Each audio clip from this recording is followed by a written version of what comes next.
മരിച്ചതിന് ശേഷം അത് മൂടിവെക്കാൻ വലിയ ശ്രമം നടത്തി. തെളിവുകൾ നശിപ്പിക്കാൻ നേതൃത്വം കൊടുത്തു. വിദ്യാർത്ഥികളോട് മുഴുവൻ റൂമിലും കയറി അവർ വലിയ ഭീഷണിയാണ് ചെലുത്തിയത്.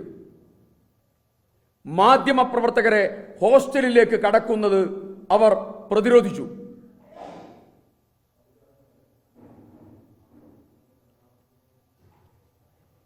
ഒരു പെൺകുട്ടിയെ കൊണ്ട് വ്യാജ പരാതി കൊടുപ്പിച്ചു.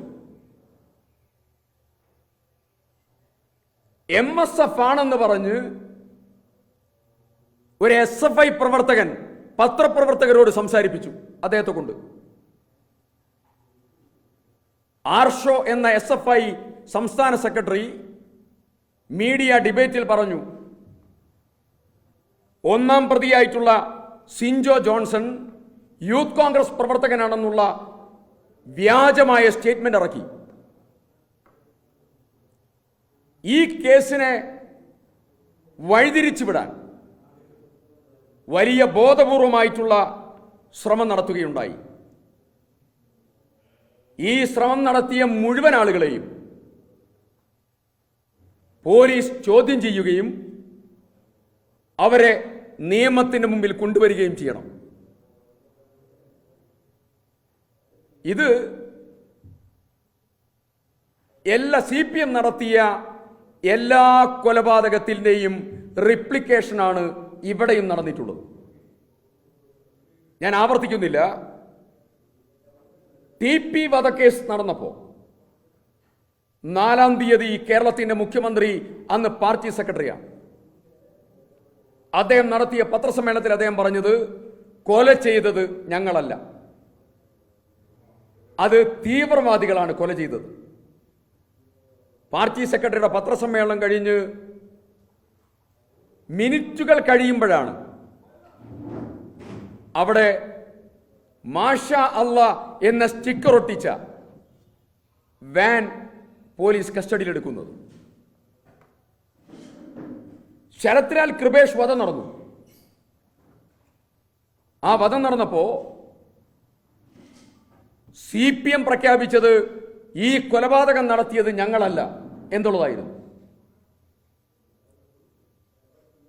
അരിയിൽ ഷുക്കൂറിന്റെ വധം നടത്തിയപ്പോ അവർ പ്രഖ്യാപിച്ചത് കൊലപാതകത്തിൽ ഞങ്ങൾക്ക് പങ്കില്ല. മട്ടന്നൂരിലെ യൂത്ത് കോൺഗ്രസ് പ്രവർത്തകൻ ഷുഹൈബിന്റെ കൊലപാതകത്തിലും അവർ പറഞ്ഞത് ഈ കൊലപാതകവുമായി ഞങ്ങൾക്ക് യാതൊരു ബന്ധവുമില്ല. തലശ്ശേരിയിലെ ഫസൽ വധക്കേസ്, ആ ഫസൽ വധക്കേസിൽ കാവി നിറമുള്ള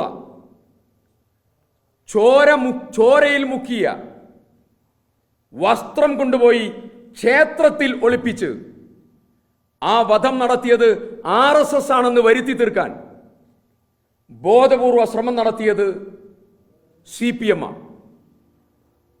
കൊല നടത്തുകയും കൊലയാളികളെ സംരക്ഷിക്കുകയും കൊലയാളികൾക്ക് നിയമസഹായം ചെയ്യുകയും അവർക്ക് ജയിലിൽ സംരക്ഷണം കൊടുക്കുകയും അവർക്ക് പരോൾ അനുവദിക്കുകയും അവരുടെ കുടുംബത്തെ നോക്കുകയും അവരുടെ രക്ഷാകർതൃത്വം ഏൽക്കുകയും ചെയ്യുന്നത് CPMന്റെ സ്ഥിരം ശൈലിയാണ്. ഈ കൊലയ്ക്ക് നേതൃത്വം കൊടുത്തത് SFI ആണ്. ആ ഹോസ്റ്റലിൽ ആൾക്കൂട്ട വിചാരണയും കൊടിയ മർദ്ദനവും നടന്നു. ആ മർദ്ദനവും ആൾക്കൂട്ട വിചാരണയും കൊലപാതകവും നടത്തിയത് അവിടെ SFI നിയന്ത്രിക്കുന്ന ഒരു പാർട്ടി കോടതി അവിടെ പ്രവർത്തിക്കുന്നു. ആ കോടതിയാണ് സിദ്ധാർത്ഥന് ശിക്ഷ വിധിച്ചിരിക്കുന്നത്. അവർ തീരുമാനിച്ച ശിക്ഷാവിധി കൊല്ലുകയും കൊടിയാക്രമണം നടത്തി ഭക്ഷണം കൊടുക്കാതെ പട്ടിണിക്കിടുകയും കൊല്ലുകയും ചെയ്യുക എന്നുള്ളതായിരുന്നു. ഞാൻ അതീവ ഗൗരവതരമായി പറയുന്നു, അന്വേഷണ ഉദ്യോഗസ്ഥനായ DYSPക്ക് ഇതിനെക്കുറിച്ച് ബോധ്യമുണ്ട്. ഈ കോടതിയെക്കുറിച്ചും പരസ്യ വിചാരണയെക്കുറിച്ചും SFI അക്രമത്തെക്കുറിച്ചും ഈ അന്വേഷണ സംഘത്തിന് കൃത്യമായ ബോധ്യമുണ്ട്. അത് അദ്ദേഹം പങ്കുവച്ചിട്ടുണ്ട് എന്നുള്ളതും ഞാൻ വളരെ ഗൗരവതരമായി പറയുന്നു. പിന്നെ അദ്ദേഹം മാറ്റിപ്പറഞ്ഞു, പല സമയത്തും മാറ്റിപ്പറഞ്ഞത് അതാണ് ഞാൻ പറഞ്ഞത്. ഈ അന്വേഷണത്തിൽ CPM-ഉം ഭരണകൂടവും നിർലജ്ജം ഇടപെട്ടുകൊണ്ടിരിക്കുകയാണ്. ആ ഇടപെടലാണ് പ്രതികളെ പിടിക്കാൻ വൈകിയതും DYSP-യുടെ സംസാരത്തിൽ മാറ്റിപ്പറയാൻ നേതൃത്വം കൊടുത്തതും ഇതിന്റെ അടിസ്ഥാനത്തിലാണ്.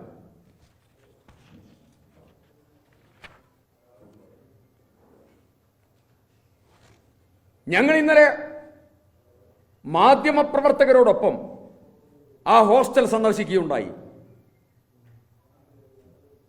ആ ഹോസ്റ്റൽ കേരളത്തിലെ ക്യാമ്പസുകളിൽ SFI നടത്തുന്ന മൃഗീയ ആധിപത്യത്തിന്റെയും അടിച്ചമർത്തലിന്റെയും ഏറ്റവും പ്രധാനപ്പെട്ട മേഖല ഹോസ്റ്റലാണ്. ആ ഹോസ്റ്റലിന്റെ പ്രത്യേകത നമ്മൾ ഇന്നലെ കണ്ടു. അവിടെ